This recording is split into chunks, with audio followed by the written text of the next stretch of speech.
इकलौती बेटी से बेटा नहीं ब्याहना। मैं अपने बेटे की शादी उस घर में नहीं कर सकती, बस मुझे कोई दोबारा इस बात के लिए नहीं पूछेगा, समझे? गीता ने जोर देते हुए कहा। शर्मा जी ने निराश होते हुए बेटे की तरफ देखते हुए सर हिला दिया। अंकुश को भी पता था माँ अगर जिद पकड़ ले तो उन्हें कोई नहीं मना सकता, लेकिन ऐसी क्या वजह है कि माँ उसकी शादी सीमा से करवाना नहीं चाहती? सीमा उसकी बहुत अच्छी दोस्त है, बचपन से माँ को भी पसंद थी, लेकिन शादी की बात होते ही क्या हो गया? हेलो भाई, क्या हुआ?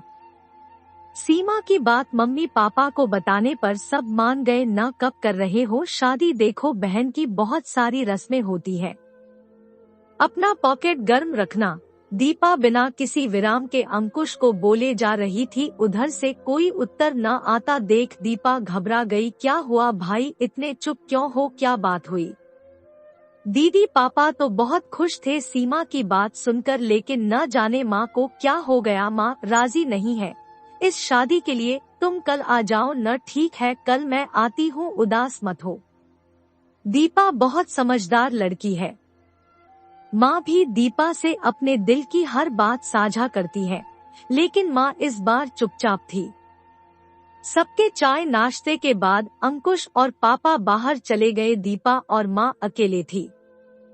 दीपा माँ की गोदी में सर रखकर आंख मूंद कर लेटी थी। माँ के हाथ अनायास ही दीपा के बालों को सहलाने लगे। क्या हुआ माँ, आपको सीमा पसंद नहीं? दीपा बोल पड़ी। माँ चुप रही, फिर बोल पड़ी। देख दीपा, सीमा अपने माता पिता की इकलौती संतान है। शादी के बाद उसे और अंकुश दोनों को दोहरी जिम्मेदारी निभानी पड़ेगी। अपने माता पिता के साथ सास ससुर की भी अंकुश के सर पर बोझ पड़ जाएगा। ओ माँ, तो आपको इस बात का डर है कि अंकुश को अपने सास ससुर की देखभाल करनी पड़ेगी? माँ क्या हुआ जो अंकुश अपने माता पिता के साथ सीमा के माता पिता की भी देखभाल कर ले? फिर सीमा भी तो आप लोगों की देखभाल करेगी। अरे बहुओं का तो फर्ज है सास ससुर की देखभाल। माँ बोल पड़ी। माँ आपको याद है जब अंकुश बाहर पढ़ने गया था तो बाबूजी की तबीयत खराब हुई थी, तो मेरे ससुर जी ने हमें आपके पास भेज दिया था। आपका दामाद ने अपनी तरफ से हर मदद की थी बाबूजी के स्वस्थ होने तक। तब तो आप हर किसी से उनकी तारीफ कर रही थी। ऐसा दामाद और ऐसे रिश्तेदार नसीब से मिले हैं। मेरी बेटी के ससुराल वाले बहुत अच्छे लोग हैं, तो फिर आप वह अच्छे लोग क्यों नहीं बन जाते? बोलिए ना माँ।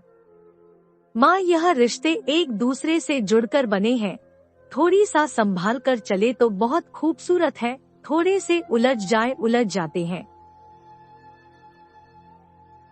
माँ दीपा की सारी बातें चुपचाप सुन रही थी। उनकी आंखों के सामने अतीत के वह दिन सामने आने लगे जब समधी जी ने हॉस्पिटल के बरामदे में उन्हें रोता देखकर कहा था, समधन जी आप क्यों चिंता करती हैं? हम लोग सब आपके साथ हैं। क्या हुआ जो अंकुश नहीं है? आपके पास आपका दूसरा बेटा तो आपके पास है, आपका दामाद। यह तब तक आप लोग ही के साथ रहेगा जब तक समधी जी स्वस्थ होकर नहीं लौटते। हॉल में सन्नाटा था। अंकुश और पापा लौट चुके थे। दीपा अपने फोन पर व्यस्त थी। माँ के हाथ अभी भी दीपा के बालों को सहला रहे थे। तभी माँ बोल पड़ी, कल सीमा के मम्मी पापा को बुला लो। दीपा उछलकर बैठते हुए चिल्ला उठी, क्या माँ आप राजी हो गई? दीपा के खुशी का ठिकाना न था। अंकुश की आंखें भी खुशी से चमक उठी। शर्मा जी भी बच्चों को खुश देखते हुए खुश थे। आपको मेरी कहानी कैसी लगी जरूर बताएं।